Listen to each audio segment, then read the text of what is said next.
नमस्कार दोस्तों, स्वागत है आप सभी का। आज हम identity politics, social justice, social movement in सारे कॉन्सेप्ट को एक विशेष प्रकार के कॉन्सेप्ट के रूप में समझेंगे।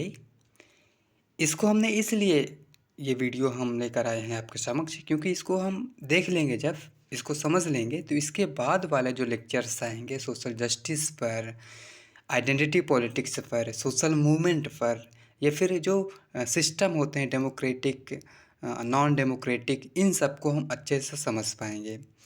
तो हमारा पर्पज़ ये है कि आप जो इन सारे अवधारणाओं का मूल जो सिद्धांत है या फिर जो विचार है उसको समझ पाएँ, और उसको समझते हुए फिर ये जो अवधारणाएं हैं इन सबको आप बेहतर तरीके से एनालाइज कर पाएँ। इसलिए हम इस लेक्चर को लेकर आपके समक्ष प्रस्तुत हैं। तो हम इसको समझते हैं, तो आप इसको कायदे से थोड़ा देखिए कायदे से, क्योंकि ये थोड़ी सी फिलोसफिकल जाएगी बातें, लेकिन एक बार आप समझ पाएंगे और समझ जाएंगे तो फिर आप जो भी चीज़ें पढ़ेंगे वो आपको बहुत ही अच्छे से क्लियर कट समझ में आएगी। तो मैकडूगल को आप सब जानते हैं, एक विलियम मैकडूगल नाम है इनका, ये मनोविज्ञानवेत्ता हैं और इन्होंने साइकोलॉजी के कॉन्सेप्ट को पॉलिटिक्स में, राजनीति में यूज़ किया है। तो ये कहते हैं कि मानव बुद्धि भावनाओं की तृप्ति के लिए तत्पर रहती है। Human intelligence is ready to satisfy emotions. ये बहुत ही बेसिक सी लाइन है। इसी लाइन के बेस पर हम सारी पॉलिटिक्स को जो है डिस्कस करेंगे, सारी आइडेंटिटी पॉलिटिक्स को, जो मूवमेंट होते हैं सोशल मूवमेंट, या फिर जो सिस्टम बनाए जाते हैं, या फिर जो आप सोशल जस्टिस की बात करते हैं, ये सारा कुछ हम इसमें समझ पाएंगे। इसमें ही सारा कुछ है। तो इसको हम थोड़ा एक्सप्लेन करते हैं। देखिए, पृथ्वी पर कई सारे प्राणी हैं, पशु पक्षी हैं, मनुष्य भी एक प्राणी है, लेकिन मनुष्य एक विशेष प्रकार का प्राणी है। वो विशेष प्रकार का प्राणी क्यों है? क्योंकि उसमें तर्क पाया जाता है, बुद्धि पाई जाती है, इसलिए वो अन्य प्राणियों से श्रेष्ठ है। और उसी के कारण वह अपनी संस्कृति बनाता है, सभ्यता बनाता है, पॉलिटिक्स करता है, बहुत सारी कुछ वो चीज़ें करता है। तो मनुष्य में एक चीज़ पाई जाती है, वो है तर्क या बुद्धि। पशुओं में नहीं पाई जाती। पशुओं में सिर्फ भावनाएं होती हैं और वो भावनाओं से ही जो है चलते हैं, और भावनाओं में ही वो एक दिन मृत्यु को प्राप्त हो जाते हैं।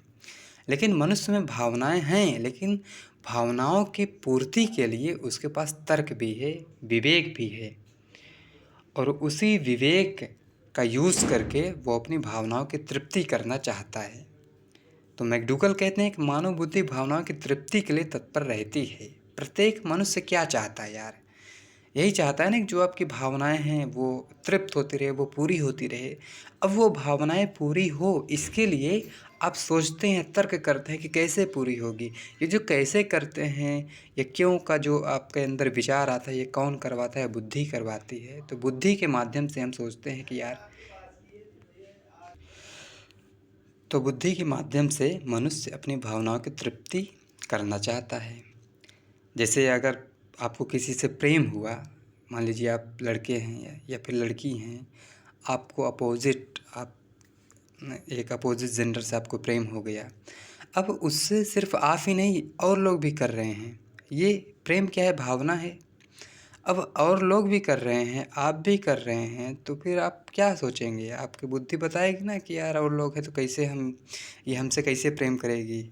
तो अब हमें क्या करना होगा? इन सारे लोगों से लड़ना होगा। लड़ने का मतलब उनसे ज़्यादा दिमाग लगा के हम किस तरह जो है इससे प्रेम कर लें। ये आम तौर पर लोग सोचते हैं, या फिर जो भी करते हैं सब वो सोचते हैं। ये क्या है? एक जस्ट एग्जांपल से हम समझ रहे हैं कि मनुष्य जो होता है वो अपनी भावनाओं की तृप्ति के लिए वो अपनी बुद्धि का इस्तेमाल करता है। अब भावनाएं कितनी होती हैं, कितने प्रकार की होती हैं? वो बहुत सारी होती हैं। अगर हॉब्स को आपने पढ़ा है तो बहुत ही अच्छे से वो बताता है कितनी होती हैं। लेकिन हम यहाँ देखते हैं कि मनुष्य की दो मूल भावना है। एक तो ये है कि वो भौतिक संपदा चाहता है, वो चाहता है कि उसके पास धन हो, उसके पास संपत्ति हो, और संपत्ति जब उसके पास हो जाती है तब वो चाहता है कि उसकी अपनी एक आइडेंटिटी हो, एक पहचान हो, उसकी मान्यता हो, समाज में एक प्रतिष्ठा हो, ये सब वो चाहता है। तो वो स्वतंत्रता भी चाहता है, समानता भी चाहता है। वो चाहता है कि उसके जो विचार हैं, जो मूल्य हैं, लोग उसका सम्मान करें। ये सारा चीज़ वो चाहता है। तो दो मूल भावनाएं हैं, कौन? भौतिक संपदा और वो अपनी आइडेंटिटी चाहता है। अब देखिए, सिर्फ एक तो मनुष्य है नहीं, समाज में बहुत सारे मनुष्य हैं। तो जब हर एक व्यक्ति भौतिक संपदा चाहता है तो भौतिक संपदा के लिए क्या होगा फिर? स्ट्रगल ऑफ पावर होगा। ये हमने पढ़ा है रियलिज्म में, है ना?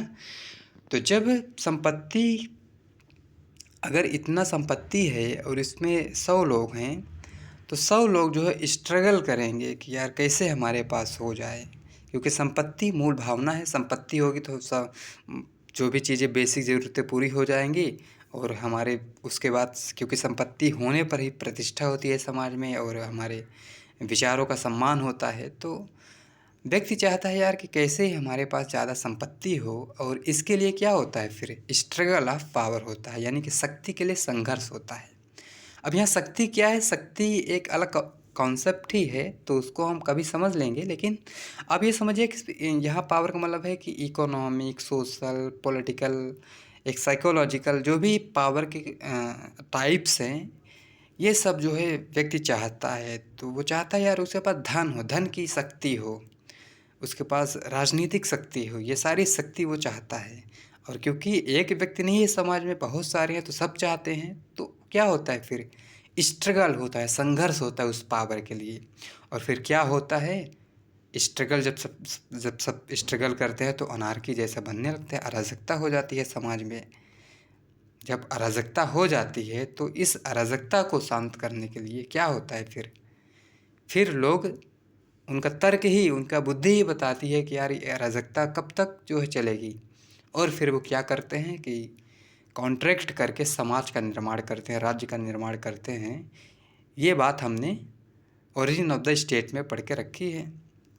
तो राज्य की उत्पत्ति तब होती है, तब जो है मनुष्य सोचता है कि यार इस अराजकता से शांति कैसे मिले, इसके लिए वो राज्य का निर्माण करता है। जैसे कि हमने हॉब्स में देखा था, हॉब्स ने बताया ना कि प्रत्येक मनुष्य प्रत्येक दूसरे मनुष्य का शत्रु था जब स्टेट ऑफ नेचर था।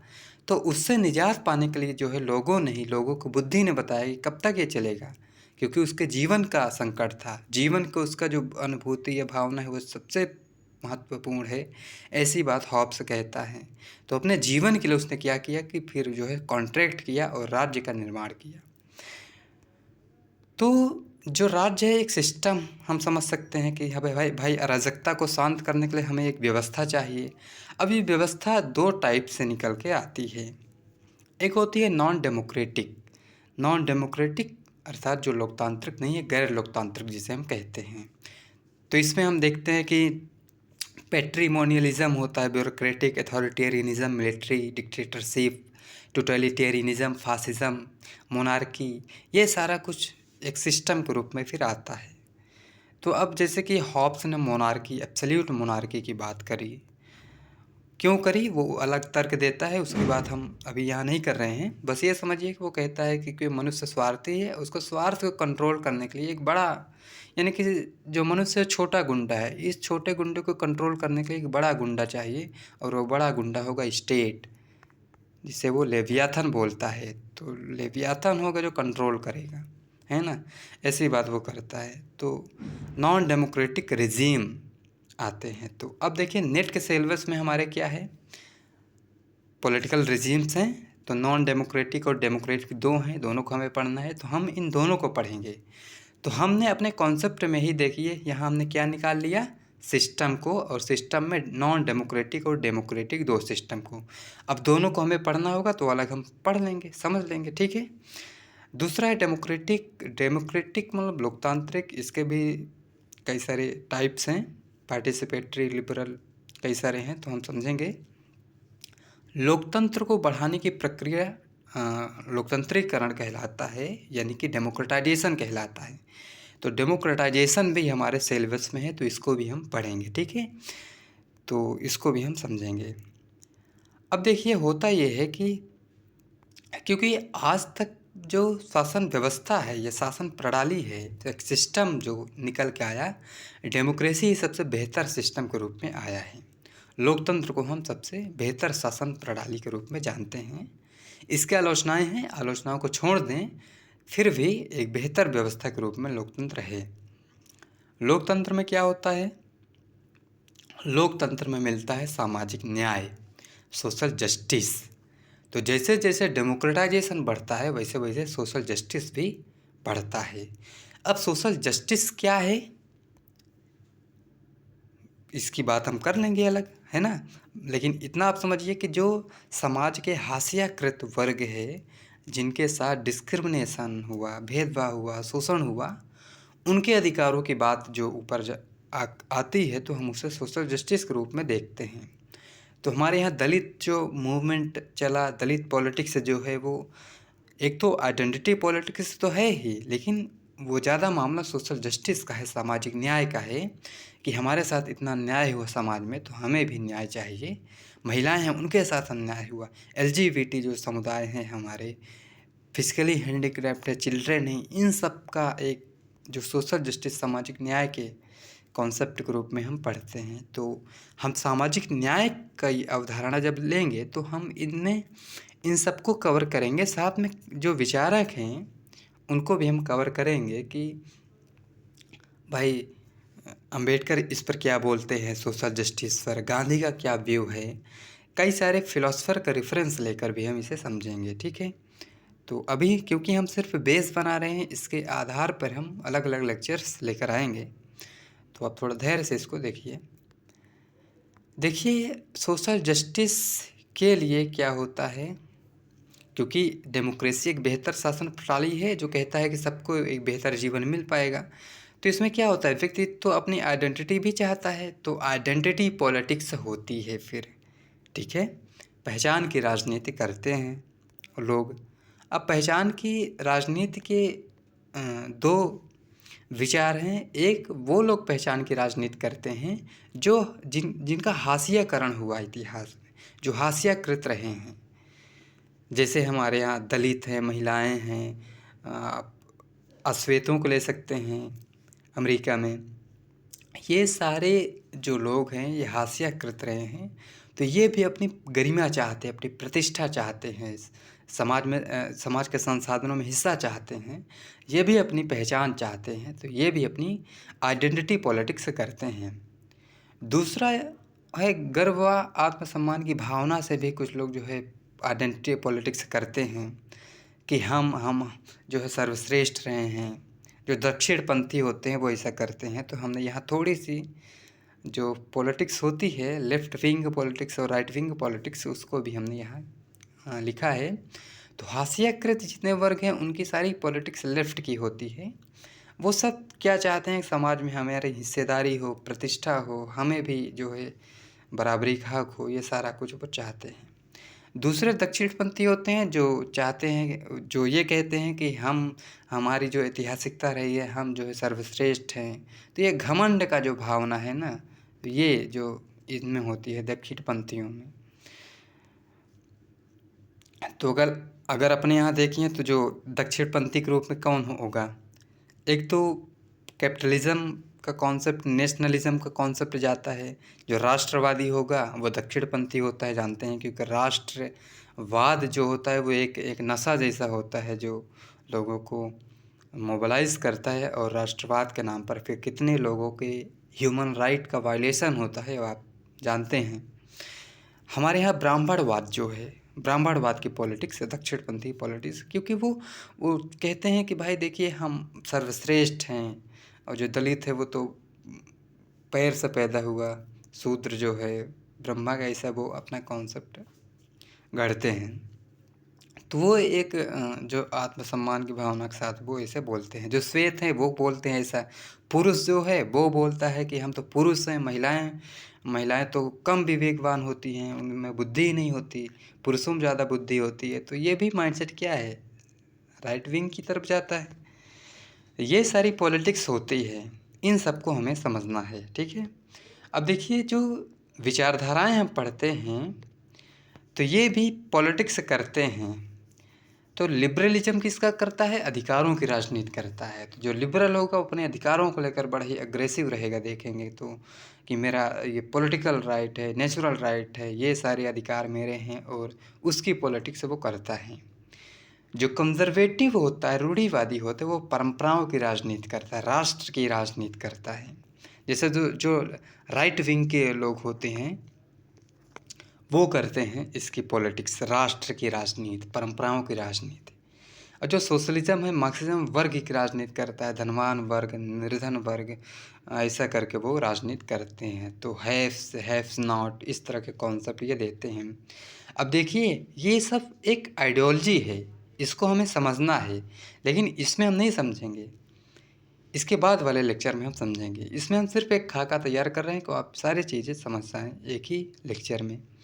फेमिनिज्म जो है, वो फेमिनिस्ट जो है वो लिंग की राजनीति करते हैं, घरेलू की राजनीति करते हैं। वो कहते हैं कि महिलाओं का शोषण करते हैं पुरुष घर में। तो इस तरह जो व्यक्तिगत है, पर्सनल इज़ पॉलिटिकल है, व्यक्तिगत जो है ज़्यादा राजनीतिक है, इस तरह की बात ये करते हैं। तो ये इसकी राजनीति करते हैं।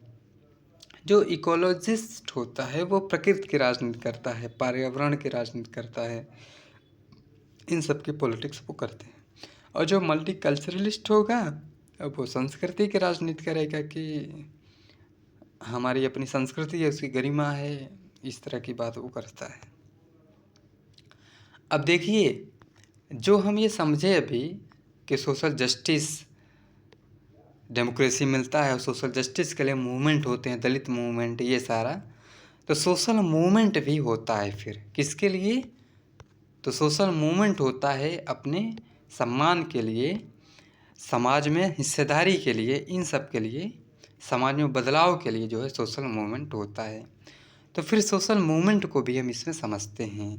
तो जैसे दलित है, महिलाएं, किसान, नक्सलाइट मूवमेंट हम पढ़ते हैं, लेबर जो हैं, इकोलॉजिस्ट में जो प्रकृति के लिए आंदोलित होते हैं।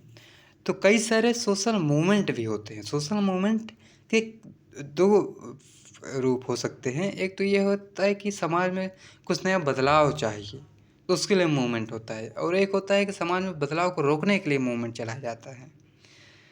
तो अगर कोई जातिवाद का विरोध करके वो अगर मूवमेंट कर रहा है, उसको तोड़ना चाह रहा है, तो कुछ लोग होंगे जो जातिवाद को बनाए रखने की अपनी पॉलिटिक्स करते हैं और वो मूवमेंट करते हैं। तो देखिए, ये सारा सब क्या हो रहा है, सारा कुछ ये पॉलिटिक्स हो रही है, किसके लिए? मनुष्य को जो भावना है उसको संतुष्टि के लिए। तो हमने अभी शुरू में क्या देखा? मैकडूगल का जो कथन था कि मानव विवेक जो होता है, बुद्धि होती है, वो अपने भावनाओं की तृप्ति के लिए तत्पर रहती है।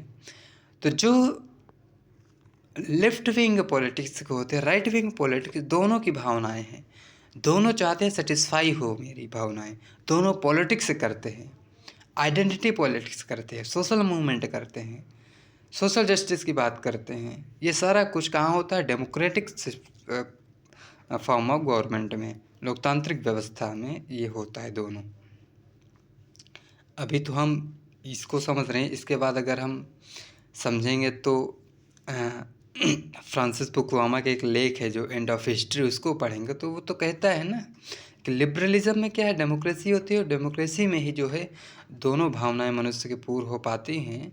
क्योंकि धन की भावना आप मार्क्सिज्म में या फिर कम्युनिज्म में पूर्ण कर लेंगे, लेकिन वहाँ स्वतंत्रता नहीं मिलती, आपका सम्मान नहीं होता व्यक्तिगत रूप पे जो आप चाहते हैं। तो वहाँ आपका एक भावना तो पूरा होता है लेकिन दूसरा नहीं हो पाता। इसलिए क्या होता है, लोकतंत्र सबसे बेहतर है, उदारवाद सबसे बेहतर है, ऐसी बात फ्रांसिस फुकुयामा अपना लेख में करता है। तो उसकी बात हम कर लेंगे। उसी को अगर आधार बनाकर कहें तो ठीक बात करता है कि लोकतंत्र में सब मिलता है, इसलिए ये लोग अपना मूवमेंट करते हैं। सोशल मूवमेंट क्या होता है, क्यों होता है और कहाँ होता है, इसको हम थोड़ा सा लगे हाथ समझ लेते हैं। खैर, इसका हम अलग से एक सेपरेट बेहतर लेक्चर लेकर आएंगे जिससे आप अच्छे से समझ पाएंगे। देखिए, समाज क्या है? समाज एक व्यवस्था है ना भाई। समाज क्यों बना? तो समाज इसलिए बना है कि भाई हर एक व्यक्ति बेहतर तरीके से रह सके, क्योंकि समाज नहीं होगा, उसके कुछ नियम नहीं होंगे तो क्या होगा? अव्यवस्था हो जाएगा, हर एक व्यक्ति दूसरे व्यक्ति को मारेगा, काटेगा और अराजकता में जिएगा। उसको रोकने के लिए हम एक समाज का निर्माण करते हैं और एक एक रूल बनाते हैं कि इस तरीके से जो है व्यवस्था बनी रहेगी और हर एक व्यक्ति उसमें रहेगा। तो समाज एक व्यवस्था है।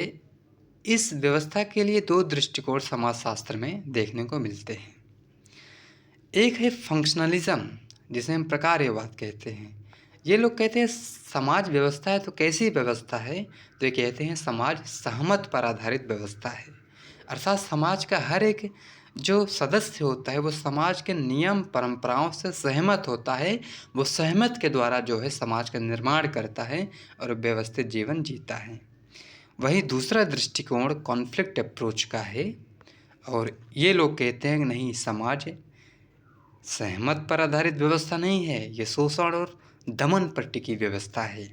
इसमें एक वर्ग दूसरे वर्ग का शोषण करता है, इस तरह की व्यवस्था है ये। और इसी कॉन्फ्लिक्ट अप्रोच में ही हम पढ़ते हैं जो लेफ्ट विंग पॉलिटिक्स है, वो सारी पॉलिटिक्स इसी दृष्टिकोण से चलती है। तो ये लोग जैसे मार्क्सिज्म है, मार्क्सवाद क्या कहता है कि समाज शोषण और दमन पर टिकी व्यवस्था है। जो पूंजीपति है गरीब का, मजदूरों का शोषण करता है। स्वामी था दासों का शोषण करता था। जमींदार था जो सामंत था वो किसानों का शोषण करता था। ऐसी बात ये करता है। तो क्योंकि शोषण हो रहा है तो इसके लिए क्या होगा, फिर रेवोल्यूशन, क्रांति होगी और तब व्यवस्था बदलेगी, तब जो है व्यवस्था ठीक होगी। तो इसको बदलने के लिए फिर ये मूवमेंट करते हैं, आंदोलन करते हैं। जैसे अम्बेडकरवाद है, तो अम्बेडकरवाद भी मानता है कि समाज क्या है, ब्राह्मणवाद क्या है, एक सत्ता की पॉलिटिक्स थी और वो क्या है, जो दलित थे, जो शूद्र थे, उनका शोषण करता था। तो यहाँ की जो व्यवस्था ब्राह्मणवाद के रूप में बनाई गई, वर्ण व्यवस्था के रूप में बनाई गई, वो शोषण और दमन करने के लिए बनाई गई, ऐसी बात अम्बेडकरवाद करता है। नारीवादी हैं, वो भी कहते हैं कि पुरुष महिलाओं का शोषण करता है। और जो रंगभेदी हैं, यानी कि जो रेसिज्म जिसे हम कहते हैं, ये कहते हैं कलर के बेस पर, काले गोरे में, तो गोरा जो होता है काले का शोषण करता है। आप देखिए समाज में जो थोड़ा ठीक ठाक देखने में है उसका हाव भाव अलग ही रहता है, और जो थोड़ा कम देखने में अच्छा नहीं है थोड़ा सा, तो उसको दाबे रहता है कि तुम तो ऐसे हो तो हमारे कंट्रोल में, हमारे नीचे रहो, ऐसी बात वो करता है। तो नस्ल भेद हमारे समाज में बरकरार खूब देखने को मिलता है। हर एक व्यक्ति ऐसा है यार। अब देखें तो समाज में जाकर बहुत ज़्यादा नस्ल भेद है। अब देखिए समाज को चलाने के लिए कुछ उप व्यवस्थाएं बनाई जाती हैं। खैर ये बात हम जब एथिक्स की क्लास करेंगे तब समझेंगे, इसको ज़्यादा यहाँ नहीं समझते हैं। बस ये थोड़ा सा हम देख लेते हैं सामाजिक आंदोलन क्या है। तो सामाजिक आंदोलन वह प्रक्रिया है जिसमें बहुत सारे लोग कोई सामाजिक परिवर्तन लाने के लिए या किसी सामाजिक प्रथा या प्रवृत्ति को रोकने के लिए एकजुट और सक्रिय हो जाते हैं, या वे किसी सामाजिक लक्ष्य की सिद्धि के लिए एक ही दिशा में चल पड़ते हैं, चाहे वह किसी परंपरा को तोड़ने की दिशा में हो या परंपरा में सुधार लाने की दिशा हो या उसको पुनर्जीवित करने की दिशा में हो। तो सोशल मूवमेंट दो तरीके से होता है। एक तो यह है कि व्यवस्था जो है उसको एकदम ख़त्म करके दूसरी व्यवस्था लाया जाए, एकदम आमूलचूल परिवर्तन। कुछ होते हैं जो कहते हैं व्यवस्था बदलनी नहीं चाहिए, बनी रहनी चाहिए, स्टेटस को होना चाहिए। तो इस तरह दो प्रकार के चीज़ें देखने को मिलती है जिन्हें हम लेफ़्ट और राइट करके समझ सकते हैं, यानी कि left wing politics, right wing politics, है ना, ऐसे करके समझ सकते हैं। सोशल मूवमेंट पर इसके बाद हम बहुत ही बेहतर तरीके से बात करेंगे। हमने जो भी इसमें समझा है सबको अलग अलग करके समझेंगे। आई होप आपको ये कॉन्सेप्ट अच्छा लगा होगा, और मैं समझता हूँ कि इसके बेस पर अब आप सारी चीज़ें लिंक करके समझ पाएंगे। मिलते हैं अगली वीडियो में, तब तक के लिए थैंक यू, बने रहिए, धन्यवाद।